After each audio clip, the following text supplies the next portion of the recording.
Okay, so we are recording now. I'll introduce myself. My name is Becky Wallen. I work for the Kentucky Department of Fish and Wildlife Resources as the Field to Fork coordinator. So typically we have these field to fork workshops in person, and sometimes we get to pair them with mentored hunts for those that need the first hunt opportunity with a skilled mentor in the field. This year we're doing things a little bit different and having virtual education so that we can still offer you quality content about deer hunting before modern gun season kicks in no time at all. It'll be here very soon. So I'll turn it over and let our guest speakers introduce themselves. Roger, do you want to go first? Sure. Good evening, everyone. My name is Roger LaPointe, and I'm the Chief Executive Officer for Kentucky Hunters for the Hungry. I've been involved with the program since its inception in 1988, either as a donator of deer or on the board itself. I've been the Chief Executive Director for the past, this is my third year after I retired from the corporate life.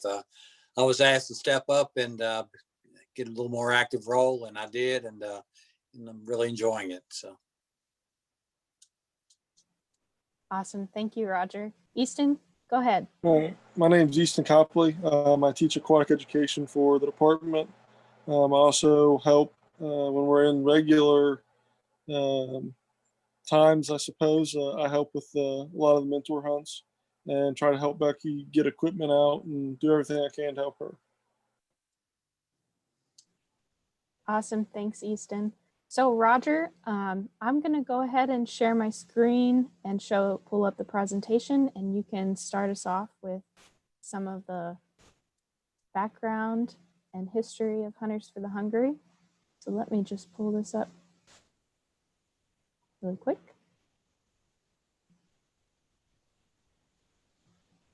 All right, go ahead. Okay. Well, first, a few facts about hunger in Kentucky. There's an estimated 684,000 people that live in poverty in the Commonwealth. It's about 1 in every 4 Kentucky children is living in poverty. And some counties as high as 55% of children going to bed hungry every night. And Kentucky ranks 5th in the nation for percentage of people living in poverty. And these facts were before COVID. So I would say that these numbers are probably a little bit skewed on the low side, and we're probably a little higher than that now.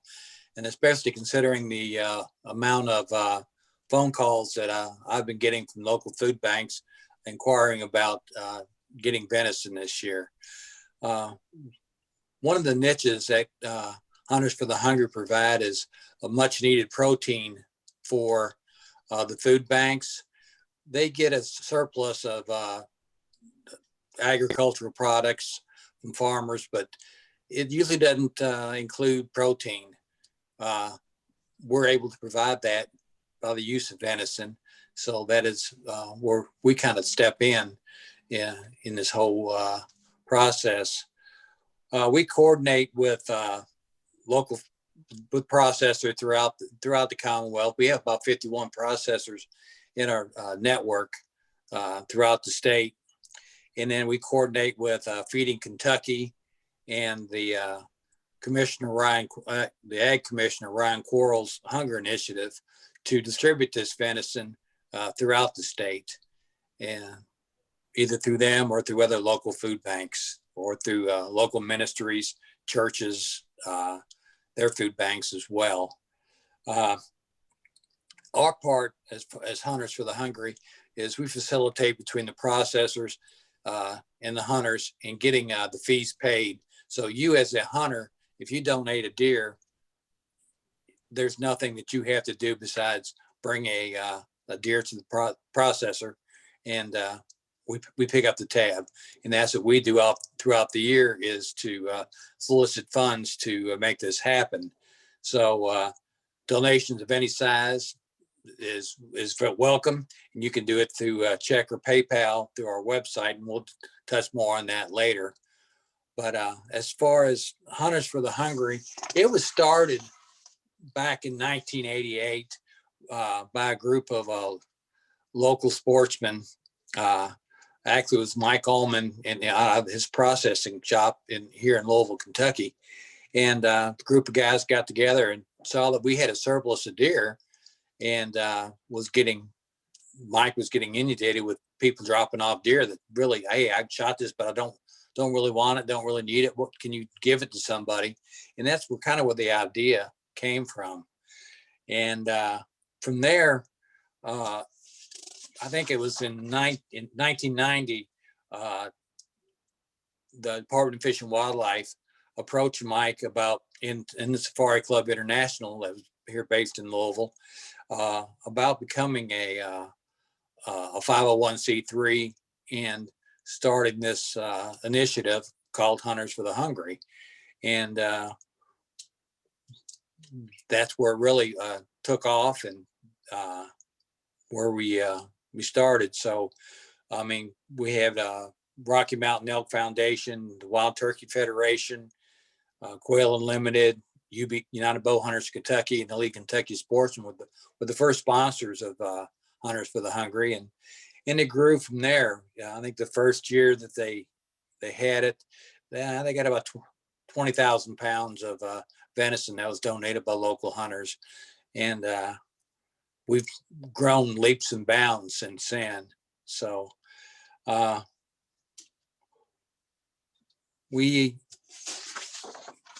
last year we had 2,108 deer donated, which was the most deer we've ever had donated since the inception of the program.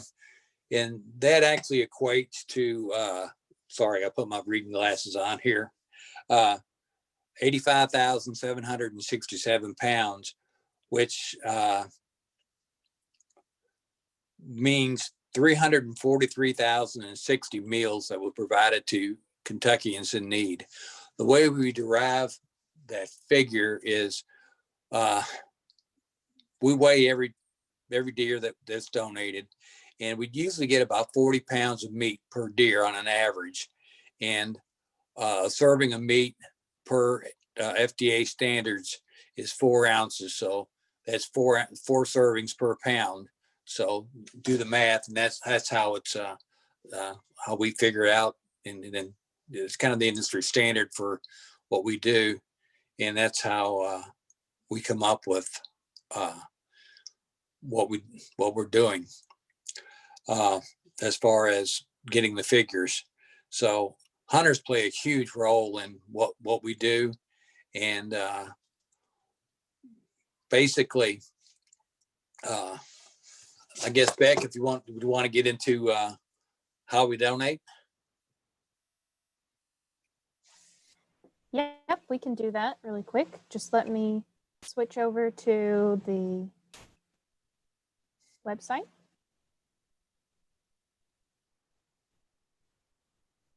All right, you should be able to see the website now. Okay. All right. Kentucky Hunters for the Hungry has a website, and it's mobile friendly, and it's actually very well put together. And one of the things I like about it is if you're in the field and you want to donate a deer, you can go out to our website and search for local processors within your area. Beck, if you could hit that map, and we can show how to do that.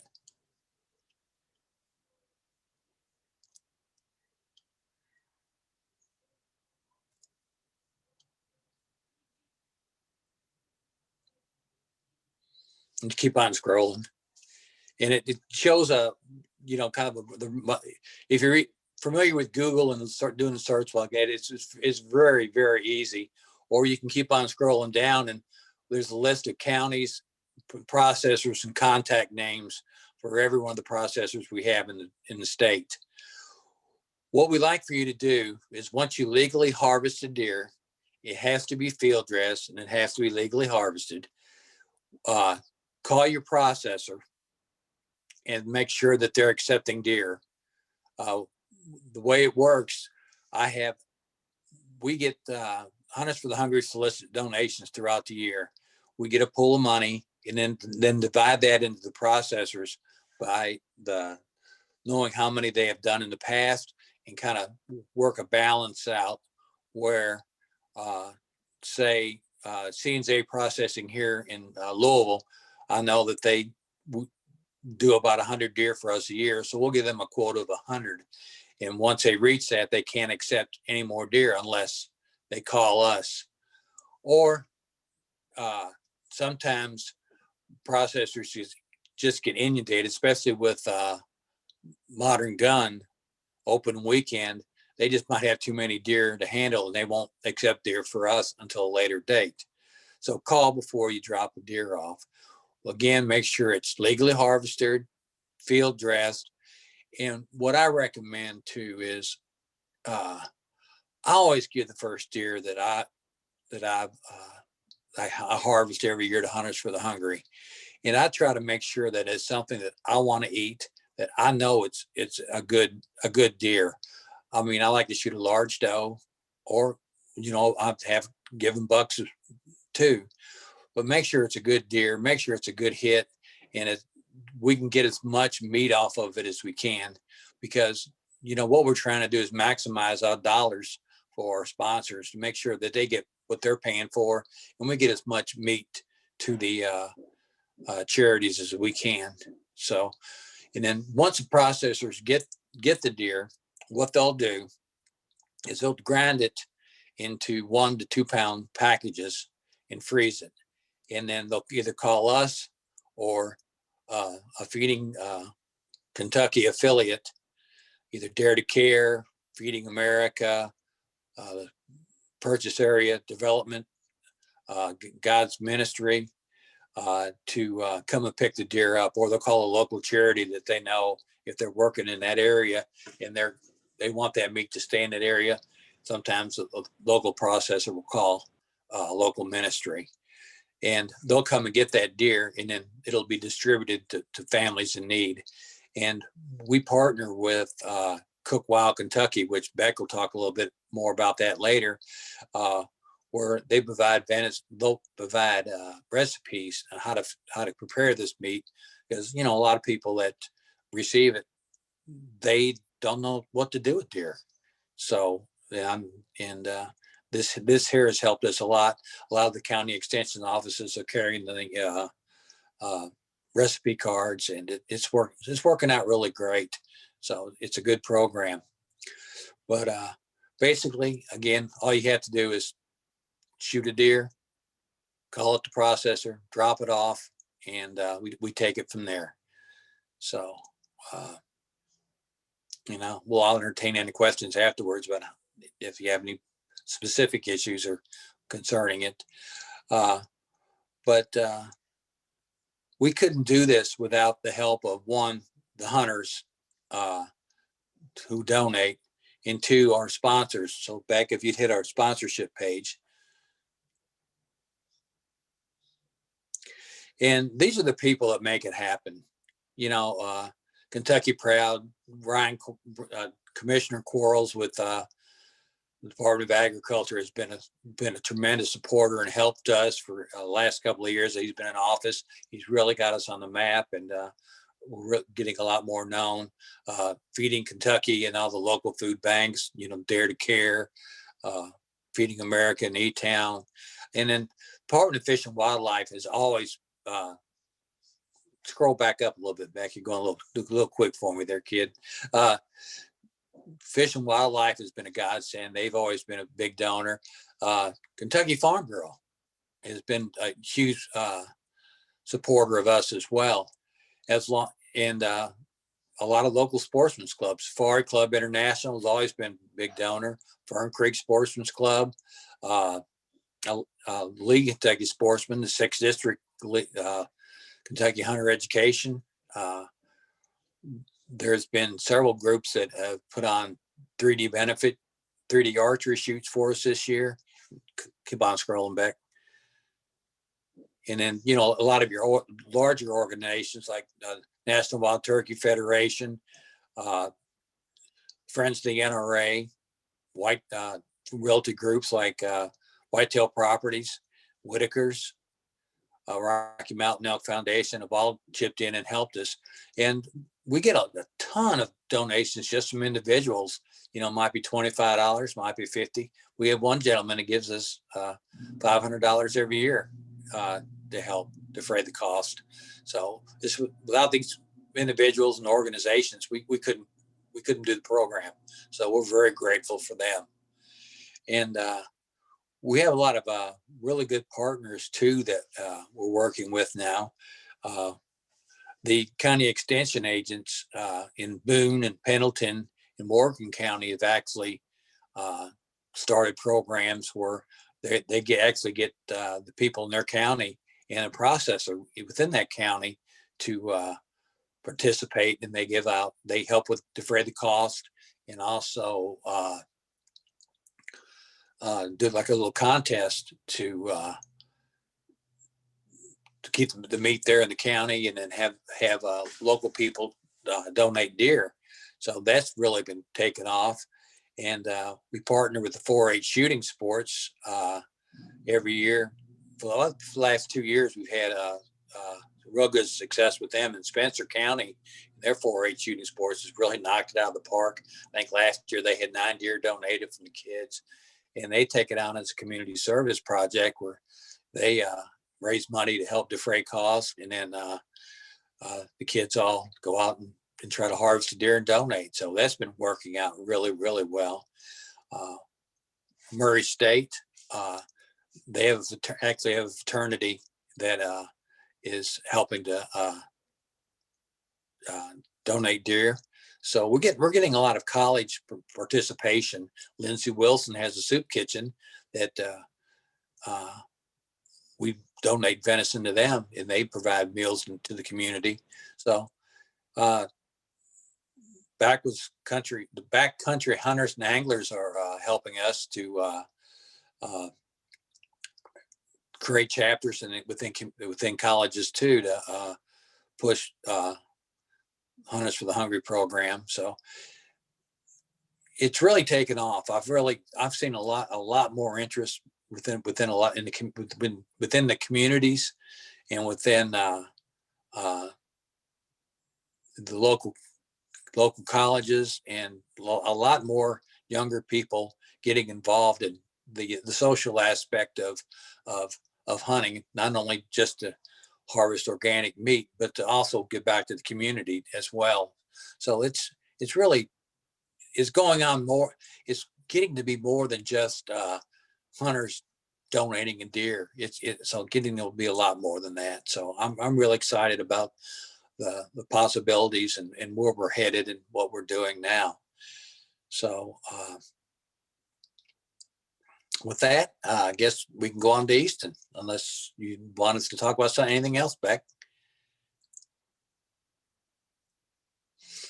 The only other thing with the website, I think you can make a monetary donation through the website, right, Roger?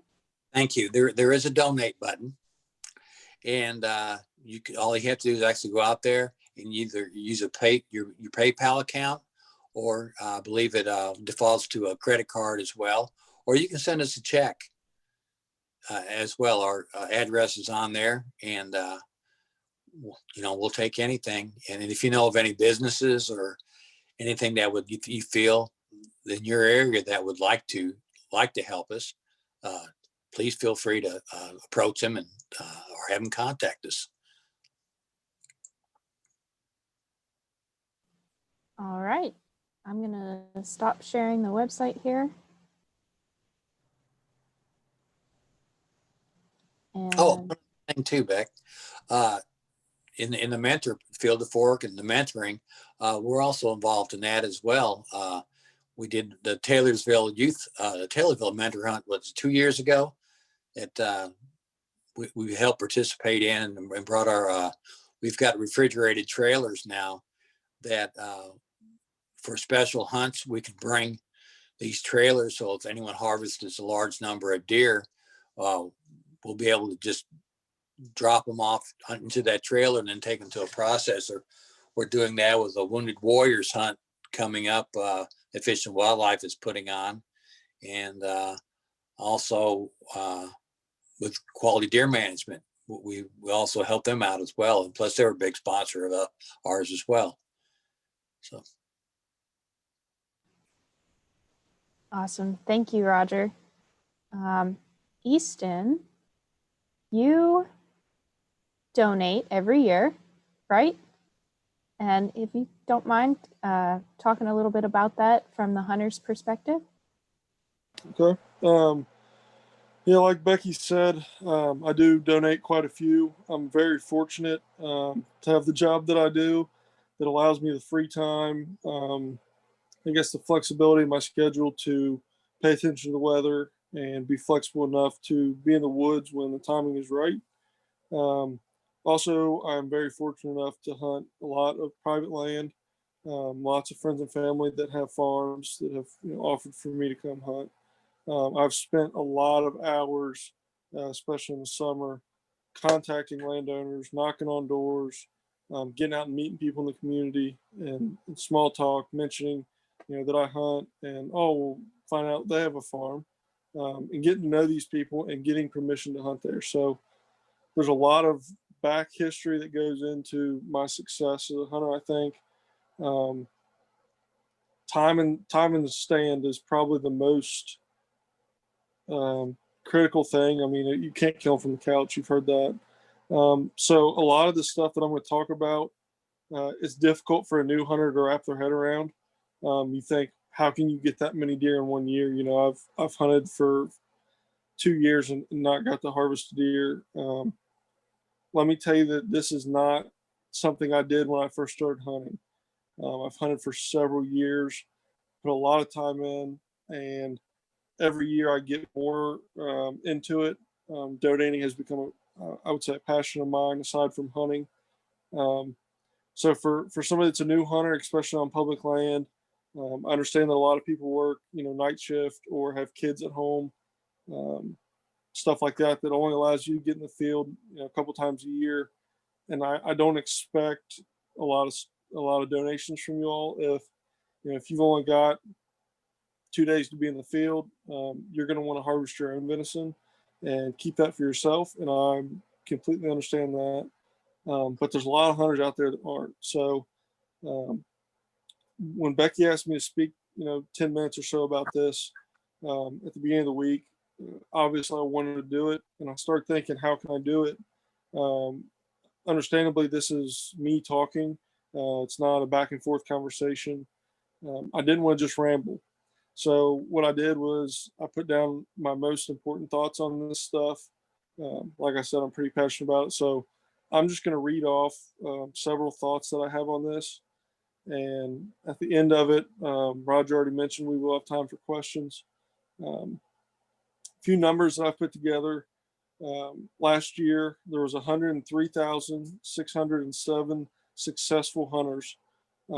Of that 103,607 hunters, 74,661 of those hunters only harvested one deer. So 72% of people that were successful hunters last year only harvested one animal. Now, like I said earlier, people that, especially on private land, limited time, anything you harvest is a trophy, no doubt. But I feel like more than 71% of people had the opportunity to harvest more than one deer.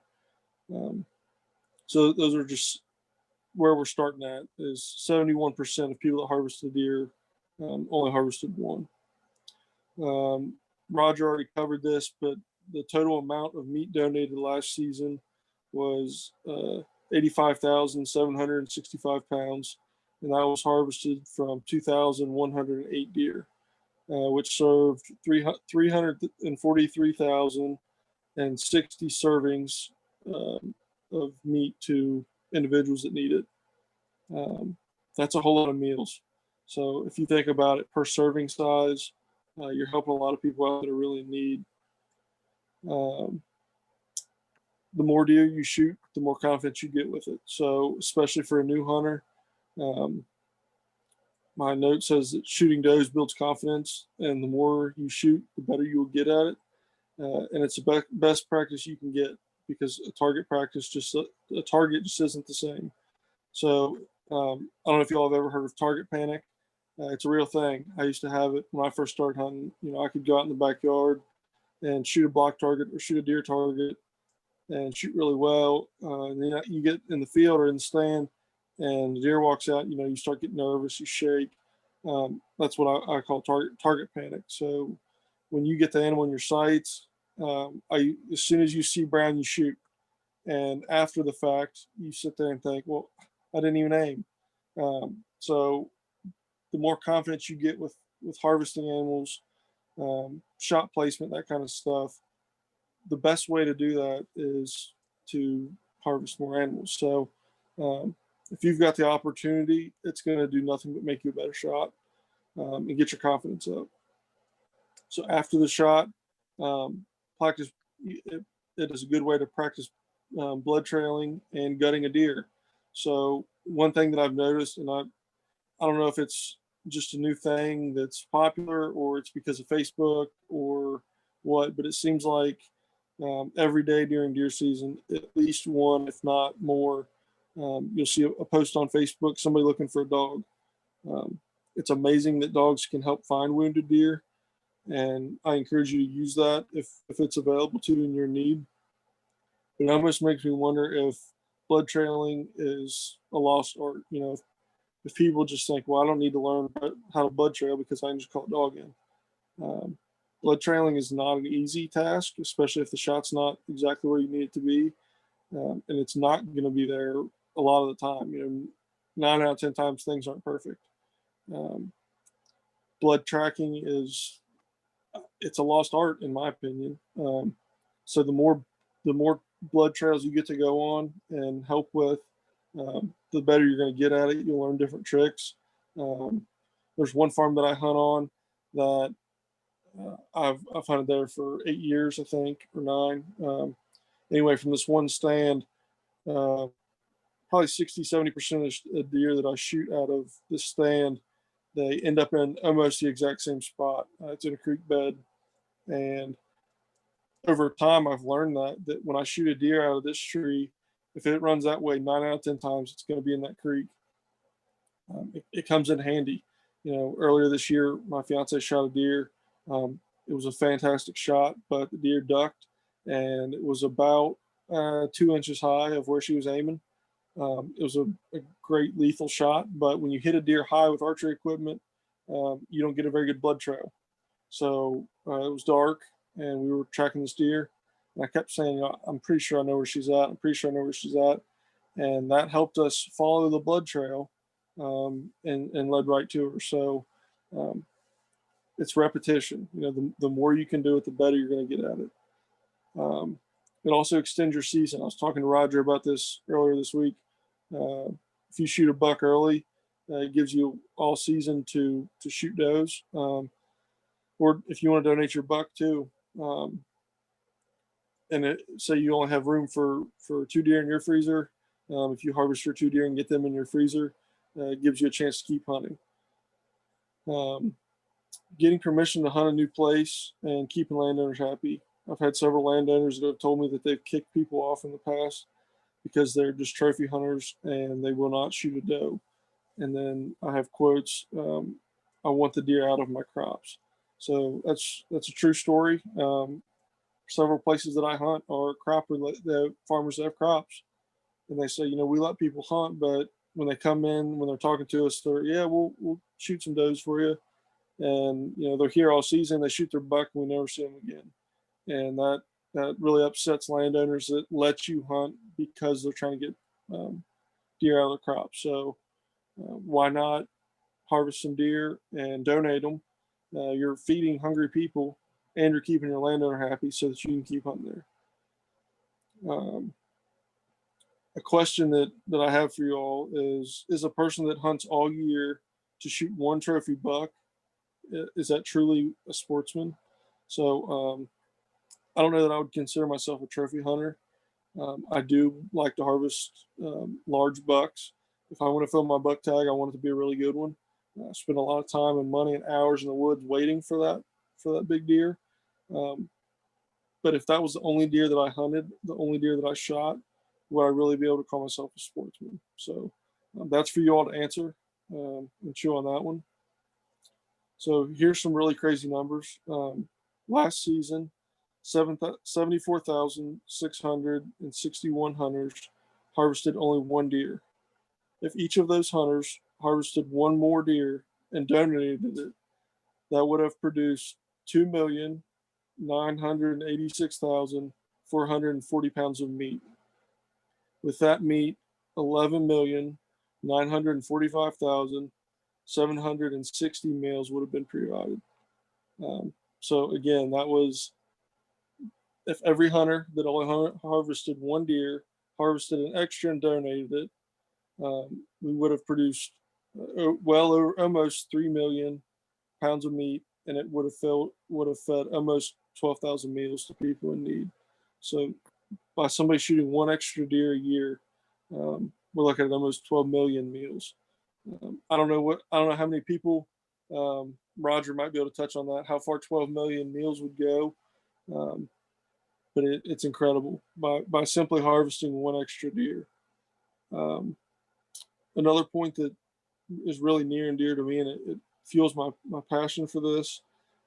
Kentucky has an overpopulation of deer in 51 of 120 counties. Biologically, we need more deer harvested, and those are Zone 1 counties. If you look on the map, overpopulation is asking for disease outbreak and unhealthy deer herd. If we are true sportsmen and conservationists, would we care about this? So Kentucky deer biologists fight and do everything they can to make these regulations the way they are and hope that we follow them. In Zone 1 counties, you can shoot unlimited does. You get four deer with your original tag, and then for $15, you get two more. And they wouldn't have it set like that if they didn't want more deer killed.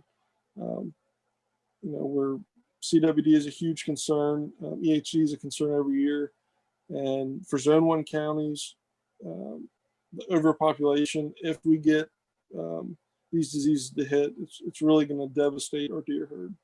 And we call ourselves conservationists and sportsmen, but are we really doing all we can to show that? And that's something for you to think about. It takes 20 minutes to field dress a deer, and you might have to drive it 30 minutes out of your way to drop it off at the donation. But look how far it goes for these people that are in need. Like I said earlier, it's great practice to field dress deer. Everyone's different, and you'll find different tricks or tips or knives that you like. But the only way you're going to get that experience is to do it. I've got a friend that's been hunting his whole life. He shoots one buck a year. He's the guy I was talking about earlier, and I helped him drag one year, and it took him probably 45 or 50 minutes to field dress a deer, which is great, but it should not be that hard of a process for somebody that's been hunting their whole life. For a new hunter, yeah, it might take you an hour and a half, and that's completely understandable. But the more practice you get, the better you're going to be at it. I got two more.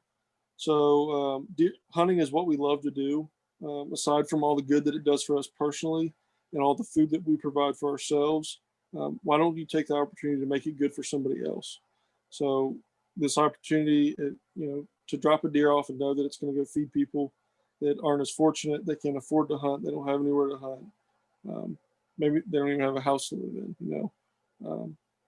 Take our passion, something that we're look forward to every year's deer season, make that passion a positive for somebody else as well. My last note here is 279,917 deer permits were sold last season, plus an overpopulated deer herd in 51 counties, plus a program to process and deliver meat that has tags that don't get filled every year. How does that equal hungry people in our own communities? So take the amount of people that call ourselves sportsmen and conservationists, the amount of deer that we have in the state is an overpopulation. A group like Hunters for the Hungry that has tags every year that don't get filled, and then ask yourself why we have hungry people in our communities. And the thing that I really like about this Hunters for the Hungry is the meat stays right here in your community, right here in your state. I encourage you to donate anytime you can to any organization, but especially an organization that's going to be right here feeding people in your backyard. So I could go on about that, about any of it, and I'm happy to answer questions or talk to you about it. But that was my notes that I've had written down.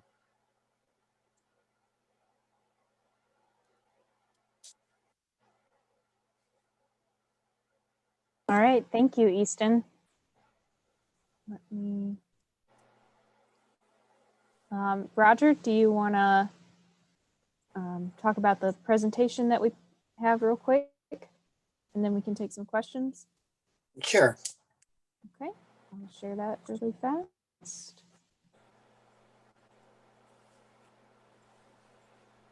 There we go. Okay, you want to go on to the what? I think basically what I like to use this presentation as to really drive home Easton's point is we are so blessed in Kentucky to have the deer herd that we have. When I first started hunting back in the early 70s, if you saw a deer track, it was a major event. And if someone actually harvested one, everyone in the county went out to see it. It was amazing. And now, you know, like almost all of Western Kentucky is zone 1 and South Central Kentucky as well. So we have definitely have an overpopulation of deer. And that gives us as hunters an opportunity to expand our season and also to help the farmers.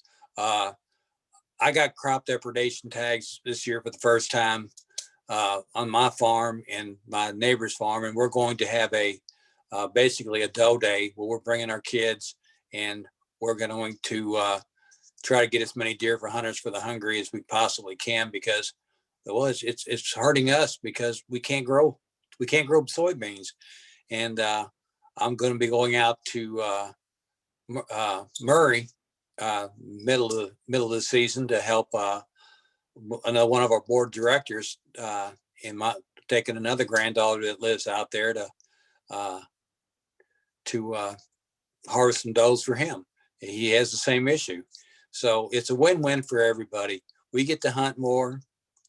We get to help the farmers, and we get to help hungry people. I mean, what more can you want? It's great.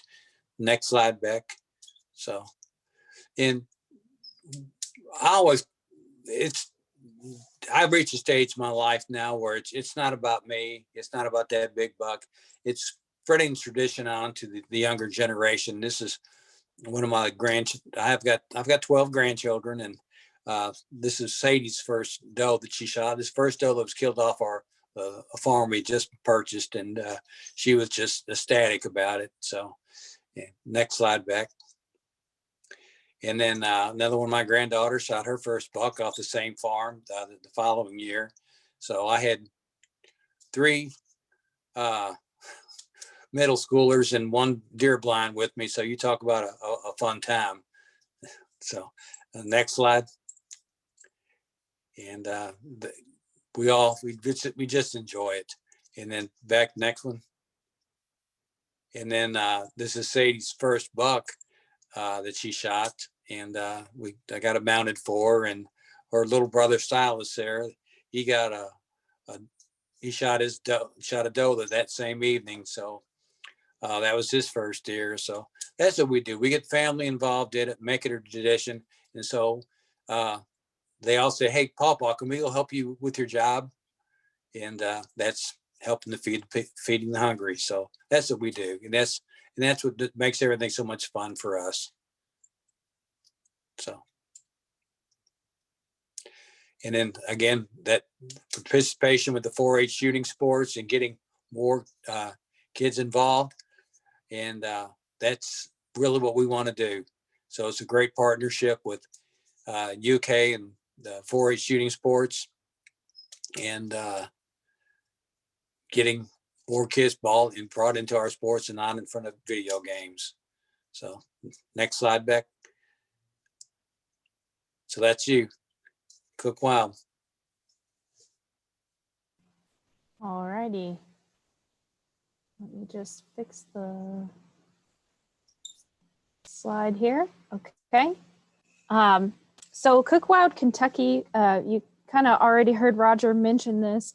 It's a collaborative project between the University of Kentucky's Cooperative Extension Service, including the Nutrition Education Program, the Department of Forestry and Natural Resources, the Department of Animal and Food Sciences, and the Kentucky Department of Fish and Wildlife Resources.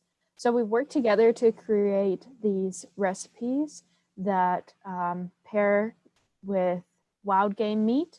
And these recipes are not only tested to make sure that they're tasty, but they're also extremely nutritious. You can find these online at the planeatmove.com website. You can also find them at fw.ky.gov/field to fork. And they're also available in every local cooperative extension service office. I also wanted to say that the Kentucky Nutrition Education Program is doing Facebook Live called Cook Wild Wednesday every Wednesday at noon through the beginning of December. So if you're interested in seeing these recipes highlighted with wild game meat and learning from your local cooperative extension agents, then tune in on Facebook on their website, and I'll make sure I put that in the chat. Hey, Becky. Yep.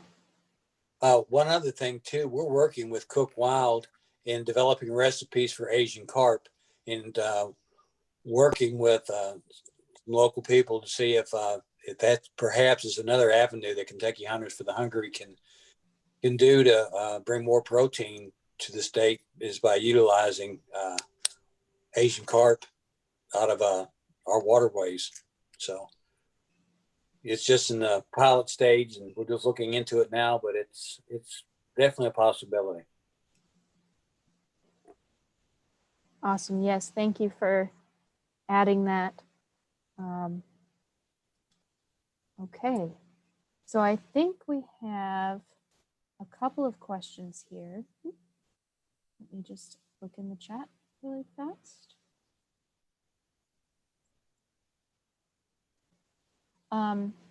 There was a question earlier about if the recipe cards would be available at the locations at the food banks and where people can pick up the donated venison. And yes, they should be. If not, you can find them at the other locations that we talked about. I believe all the food banks have these cards. Mm-hmm. Okay, and then we have one. How can I join a hunt, or is there a hunt for this? So there are, correct me if I'm wrong, Roger, but there are some hunts that are coordinated where folks get together, or groups or organizations schedule to go hunting, and then they commit to donating some of the deer. That's things like we talked about with the 4-H shooting sports clubs, but not necessarily any big public ones that I know about. Not that I'm aware of. There's some wounded warrior hunts and hunts that are for put on for children of veterans or active military hunts, but just for the general public, none that I'm aware of.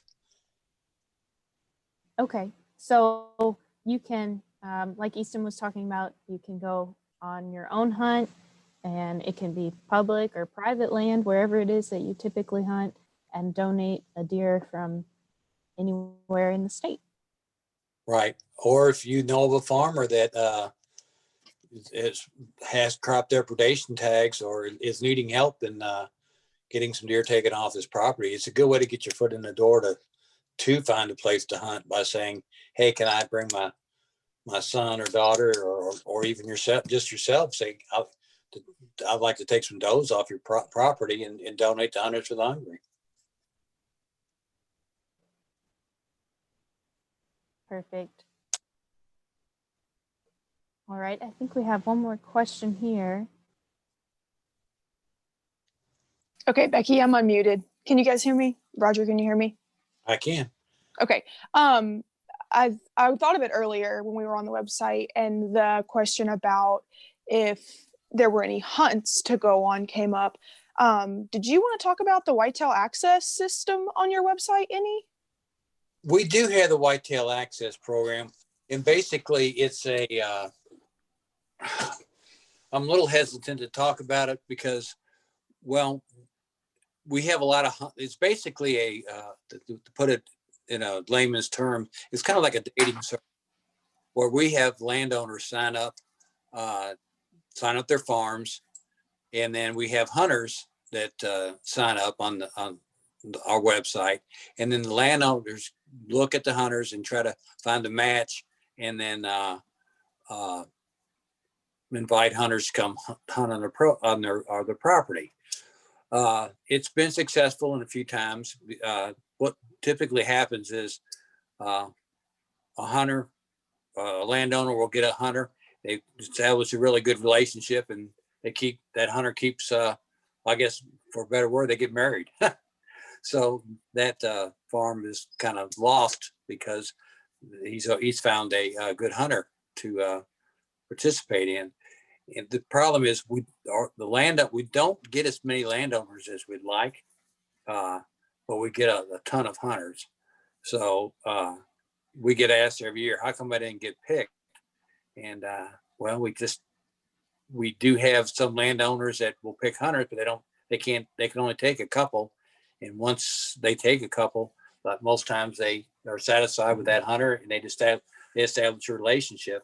So it doesn't, we don't get as much traction as we hope, but we're trying to get more and more landowners involved so we can make this work better.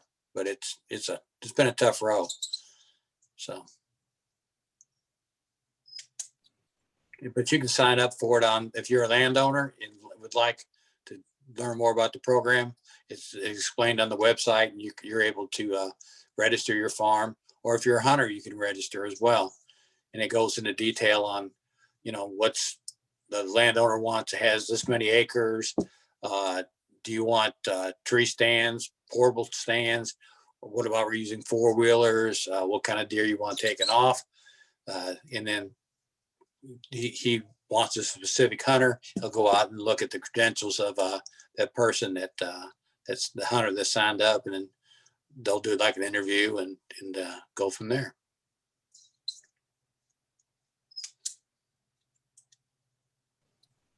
Awesome. Good question, Rachel. And thanks for that explanation, Roger. If there are any other questions, go ahead and put them in the chat. Hopefully I didn't miss any ones from earlier, but if I did, please repost it so we don't miss it. One other thing too, Beck, Hunters for the Hungry is a 501c3, so any donation can be written off your taxes, or talk with your tax advisor first. And all of our board of directors and our regional directors are all volunteers. No one is paid. So every donation goes strictly for processing of venison, and that's it. So that's a really good thing about this organization. We don't take a salary. We don't take any kind of funds for anything. And everything goes back to the state of Kentucky.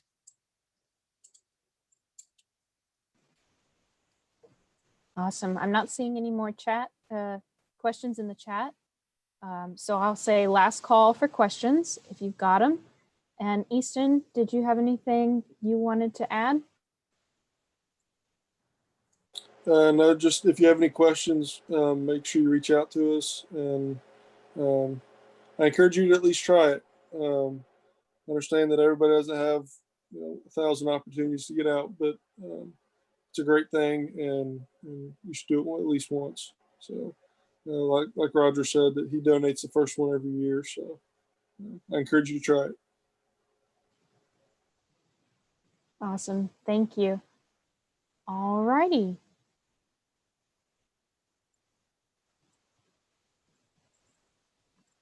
Well, I don't see any more questions, so we'll go ahead and wrap it up. I'll be sending you the post survey here directly, so don't forget to fill that out. And I just really appreciate everyone joining us tonight. And thank you, Roger and Easton, for presenting. You're very welcome.